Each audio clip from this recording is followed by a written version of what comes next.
আমরা এইমাত্র আসলাম, পার্কের মধ্যে আসলাম আমাদের রিসোর্টের মধ্যে আসছি। তো আপনাদের দেখাবো এখন মিটিং রুম, তারপরে হল রুম যেগুলো আছে এগুলো অবশ্যই দেখাবো, সাথে থাকবেন। ভিডিওটা একটু বড় হবে, তো দেখতে থাকবেন। দয়া করে উপরে টান দিবেন না, লাইক কমেন্ট করে যাবেন ইনশাল্লাহ। এই ভিডিও যদি আপনাদের ভালো লাগে তাহলে আগামীতে আমরা সুন্দর সুন্দর ভিডিও আপনাদের দেবো, উপহার দেবো ইনশাল্লাহ। তো দেখেন রিসোর্টটা অনেক সুন্দর,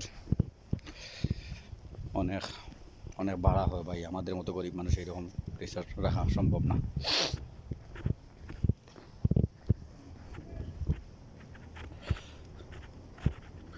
ওই যে সামনে আছে না, এই সামনেরটা হচ্ছে হল রুম। ওই যে আমরা যে বসলাম না যেখানে ময়দান থেকে বাইরে ইয়ের দিকে, মানে হ্যাঁ এটা হইতে হয় নাকি তার রুম, সিকিউরিটি হইতে পারে বা চাটা বানায় না, ওই তো এটা বসা যাবে। হ্যাঁ এটা টান দিলে বন্ধ হয় নাকি? হ্যাঁ হ্যাঁ, এখানে সুইমিং পুল আছে